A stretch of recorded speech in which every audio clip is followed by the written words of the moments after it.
ਸ਼ਿਰੋਂ ਅੱਲਾ ਨੇ ਨਾਂ ਤੂੰ ਜਿਹੜਾ ਬੜਾ ਮਿਹਰਬਾਨ ਨਿਹਾਇਤ ਰਹਿਮ ਵਾਲਾ ਏ।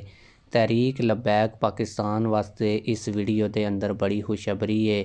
ਤਹਿਰੀਕ ਲਬੈਕ ਪਾਕਿਸਤਾਨ ਦੀ ਮੁਜ਼ਾਕਰਾਤੀ ਕਮੇਟੀ ਦੇ ਰੁਕਨ ਅਲਾਮਾ ਡਾਕਟਰ ਸ਼ਫੀਕ ਅਮੀਨੀ ਸਾਹਿਬ ਦਾ ਖਿਤਾਬ ਇਸ ਵਕਤ ਜਾਰੀ ਏ।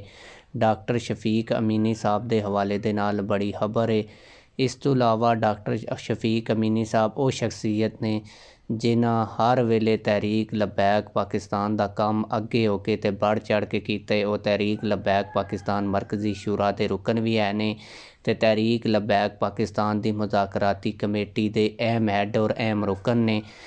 क्या खुशखबरी है तहरीक लबैक वास्ते ये अज की वीडियो भी तुसें दसांगे। लेकिन वीडियो शुरू करने तो पहला ये गुजारिश है कि वीडियो की लाइक करो, चैनल की सबसक्राइब करो ताकि हर नवी आने वाली वीडियो तुसें बर वक्त लभनी रहे। तो वड्डी खबर यह है कि डॉक्टर शफीक अमीनी साहब जिन्हों ने कल चचा वफात पा गए सन तो उन्होंने हवाले नाल ये खबर आ रही सन कि बाबा जी का जिहड़ा उन्हें उर्स कराया सी सानिया मुरीदके तो बाद उस विच उन्हें खिताब भी किया सी। तो उन्हें यह भी आख्या सी कि हाफिज साद रिजवी साडा पहला तो आखिरी लीडर है तो असां हाफिज साद रिजवी नाल ही डटे रवांगे।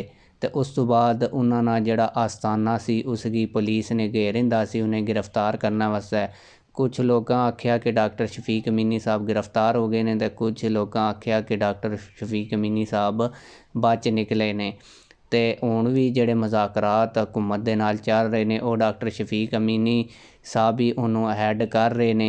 तो डॉक्टर शफीक अमीनी साहब दा अपने चचा साहब जिन्हां दा अज नमाज जनाजा 2 बजे से उस विच खिताब जारी है।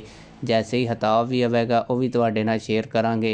तो बड़ी खबर यही है कि डॉक्टर शफीक अमीनी साहब जिहड़े ने वो गिरफ्तार नहीं हैं तो वो तहरीक लबैक पाकिस्तान के मुज़ाकरात वगैरह नूं लीड कर रहे हैं। तो जो भी मुज़ाकरात चल रहे हैं उन्होंने नाल ही हो रहे हैं मुख्तलिफ सोर्सेज नाल। मौलाना फजल उर रहमान के थ्रू